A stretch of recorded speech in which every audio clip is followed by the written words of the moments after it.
I can't believe you've done this. You want to know why this pisses me off? This is why. I did this so that you don't have to. I really hope you understand what's at play here and what I had to do to bring you guys this piece of content. I went against my better judgment and saw the more fun stuff edition of Spider-Man No Way Home, because I simply just did not know what else to do with my Wednesday night. I don't really expect this video to be terribly long, because if you're one of the 5 people that have not seen Spider-Man No Way Home, then I apologize. The internet has not necessarily been that kind to you. But outside of that, most of you already know how exactly the beat-by-beat play is for Spider-Man No Way Home. I've already done not only a review, but also a spoiler discussion back when it came out in its original theatrical release in December of 2021. Since then, however, I have seen the film about really good like 3 or 4 times. I genuinely do love the movie. I really do. I understand its faults. I understand where it can kind of get a little on the plot hole-ish side with certain things that kind of go a little bit of the head because of the nostalgia factor. I understand that. But I still have this very fun endearment that comes from a sincere place in the heart of the producers, the writers, and the director, John Watts, that lets me know that they genuinely love Spider-Man. And because of that, I thought to myself, well, if I love Spider-Man and they put more stuff in No Way Home, that was about a good extra 15 minutes and not just a couple of minutes extra. All right, if there's the time and the money and the patience, let me go check it out. And I also somewhat lucked out because I didn't just see it in like a regular squished down theater, because I know that now almost a year later when movies get re-released this format, they really don't go too much of the extra mile putting it in special premium formats, but my local theater did. They put it in what's called Cinemark XD. XD is kind of like an in-between between IMAX and a regular movie size theater, so it kind of got a complimentary sort of sandwiched format, and because of that, it kind of also reminded me just how much of a cool experience it is to watch a movie like No Way Home in theaters. You get the big screen, the big picture, the vibrant colors, the great audio, the great soundtrack, all that good stuff, and all those elements were still kind of retained here. And one of the things that kind of surprised me, kind of caught me off guard rewatching No Way Home in theaters, regardless of it being the extended edition or not, is that there were certain lines of dialogue that, unless they were part of that extended cut, I originally missed even when I watched either the movie in its first theatrical run, that very first time I saw it in IMAX, or even when I saw it at home, because either the volume was too low because we had to be, nervous about other people sleeping, or when it came to that original first theater run, of course, you're going to have all the crazy reactions, and because of that, you're going to be missing out on some lines of dialogue that you never captured before because everybody's too busy whooping and hollering. But to play devil's advocate, missing out on those crazy theatrical reactions of people witnessing Matt Murdock, and then of course the 3 Spider-Men when we're all cheering, having a very together moment as Spidey fans and as Marvel fans, it did get a little awkward to either witness that either in this theater here when I was watching the extended cut or at home, and you're missing that reaction, you're missing that commentary. It's like watching a sitcom without the laugh track. It can get kind of awkward at times because you can kind of tell that they filmed it in a way where it's like, this is where the people are going to react and go crazy and start screaming. And because that's not there, it's just kind of like crickets.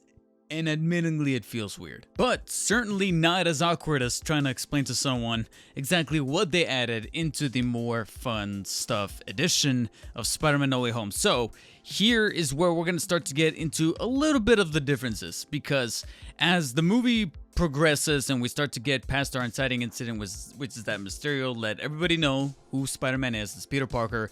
Obviously, trouble's going to be coming to knock on his door, quite literally, in the form of the Damage Control, the worst villains from Ms. Marvel. If you guys have not seen that show, oh my god, there was potential here, and they just completely squandered it. But it is actually through them that I then noticed our little first major difference, and that is during the interrogation scene. There's a couple of added little quips and quirks and ad-libs between the main guy, I can never remember his name, but that main guy who's interrogating all of them. He's interrogating Peter, MJ, Aunt May, Ned, all of them. And it's actually more so with Peter that you can kind of see them cutting back and forth with some stuff that they left on the cutting room floor, and it's them mainly just ad-libbing. There's even one instance where they cut to them looking at a drawing board of the incident from back in Homecoming where he was on top of the Washington Monument or whatever, and that thing blows up, and he was trying to elaborate exactly what he was trying to do there. Outside of that, though, it's nothing too elaborate, and I thought of myself, and I was getting kind of concerned. I really hope that all these extensions they're adding to this cut aren't just going to be ad-libbing. And for the most part, those concerns were somewhat placated once we get past the Matt Murdock scene. We reveal that everything's going to be fine as far as the legal issues that he's going to be facing, but there's still going to be that, like Matt mentioned, the court of public opinion and how he's going to be able to deal with high school. And it's once we get to high school that we then get a rather beefy chunk of extended sequences in the form of two particular ones that stood out to me. One is where, in a way that I found to be kind of inappropriate, I would even argue that the coach would get fired here, played by Hannibal Buress, who forces him to crawl up a wall in front of the rest of his schoolmates. And he's just like, oh, I have to do it. And this is our first major brand new scene. Brand new enough to actually get my girlfriend to look at me and be like, wait, is this new? And I'm like, there it is. It's one of the few. Because she didn't even notice the ad-libbing from before in the interrogation sequences. It was finally when we got to here where we get our brand new deleted scene that was spliced back in. And once we get past that, I thought to myself, okay, that was one brand new scene. Is there going to be more? And then we do get an added 60 minutes Diane Sawyer style of report made by Betty Brant, who not only recaps the events of the blip, but also what exactly is going down now with Peter Parker being Spider-Man and her interviewing pretty much everybody that knew him. And it's charming, it's compelling because it's got that terrible quality as far as the green screening and the actual camera work and all that stuff. Because it's high school, it still has that charm where you can see the outlines and you can see the low production value from Homecoming and how, like I said, how whimsical that is, and that is charming. Unfortunately, as it went along, it went on a little too long. It went on a little too long that it then started to kind of fall back into the tier of, well, now I'm starting to understand why this was cut. I understand its purpose, its intention, which is to delve a little bit more into the struggle and into the moments that kind of it put the idea in Peter's head that he wants to undo all of this, and therefore comes up with the idea to go to Doctor Strange to perform that spell because his friends are struggling, can't get into college, and now he's being made fun of even worse at high school. He just can't live the rest of his high school years or high school days here prior to going to college in peace. And there's a little bit more of substance added to that struggle because of these scenes, but it's still not quite there enough to justify a full mind-boggling spell like the one that Strange was going to cast, and rightfully one that he gets mad about when he realizes that Peter didn't even try to argue his case. And he's like, before I brainwashed the entire world, it's still not quite enough. So naturally, as the movie went along, I thought to myself, maybe there will be some added substance to give us a little bit more. And then I realized that we're already on the sequence where Doc Ock gets introduced via the bridge scene. There's Green Goblin. We find out that all these different villains are being pulled from every dimension because of the botched spell. And that's where it hit me. It's happening. It's really happening. As in, nothing is happening. Almost for the majority of that second act, where we get our villains. We figure out that the spell went wrong, and Peter's now on, like Green Goblin puts it, a holy moral mission to try to get everybody fixed and back into their universes in a way that doesn't have them die. Nothing gets added to the movie as far as that more fun stuff edition. Until maybe, just maybe, when Peter moves the villains to the condo, we get an added scene of Happy realizing that his condo's being opened via a security alert, and who happens to be alongside him? Matt Murdock. Matt Murdock is now at a hearing defending Happy with the issue that's going down with Stark Industries, and it was cool for the 30 seconds he was on screen. Yeah, I remember Charlie Cox saying that he had shot more stuff of Matt Murdock, but I'm really hoping that this wasn't the extent of it. while at the same time also hoping that it was, because then it'll just feel even more hurtful to know that somewhere out there there's still much more footage of him for No Way Home as Matt Murdock. Maybe they're saving it up to, salvage it somehow for She-Hulk. I don't know. But we get at least a further demonstration of his powers, detecting that Happy is in fact sweating, Happy even questioning him like, how do you do that? And then that's it.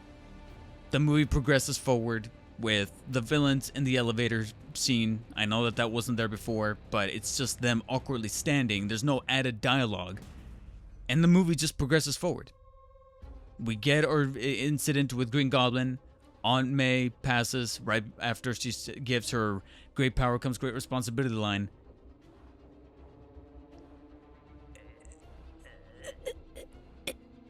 That's it. I can't believe you've done this. Sony, you got me. You burnt me. You burnt me. I gave you my faith, my trust, and you burnt me. I offered you friendship, and you spat in my face. I saved myself from the tragedies of Morbius. I still haven't seen that goddamn movie. But I went ahead and gave you some money to go see the extended edition No Way Home, and this is it? And yes, I haven't gotten to the further extra ad-libbed lines, improv lines between the three Peters, which is the only other extension you get for the remainder of the movie. Right before the climactic battle, you had that moment of them bonding. There's some added lines about Peter 1, Toby's Peter, being able to generate organic web fluid, more talk about the villains that they fought, etc. It's a little extended. But outside of that, that's it. That's it for the remainder of the film. The rest of the film plays out exactly the same. And you want to know why this pisses me off? This is why. Is because we have photos, and there's probably a couple of other things that I'm missing out on at this point, that other content, other behind the scenes footage or photos or evidence that supports other particular scenes. Like I mentioned before, Charlie Cox did mention that he filmed more, so it's possible that maybe outside of that one additive scene of him with Happy, there's probably much more stuff out there that's probably going to remain locked away in the vault. It's just a giant tragedy to know that inside that vault we still have footage, and we have the photos to back this up, footage of a fight between Toby's Peter and the Green Goblin. And that's not in here. They didn't restore that. They didn't splice it back in. They didn't post anything more. That is it. That was fundamentally it. And the rest of the credits play on. The first end credit scene is exactly the same, with Venom coming in and coming out just as quickly in a very poor attempt to try to introduce the symbiote via Sony's bullshit with their villains. And then as the credits continued to roll with the scrolling ones, I thought to myself, okay, then how are they gonna rectify the second end credit scene, which wasn't even an end credit scene when it's No Way Home originally came out? It was the Doctor Strange Multiverse of Madness teaser trailer. They can't really do that considering that the movie's already out. That's when the movie pulls a somewhat Hail Mary in this extended More Fun Stuff edition in a way that I will give them credit for.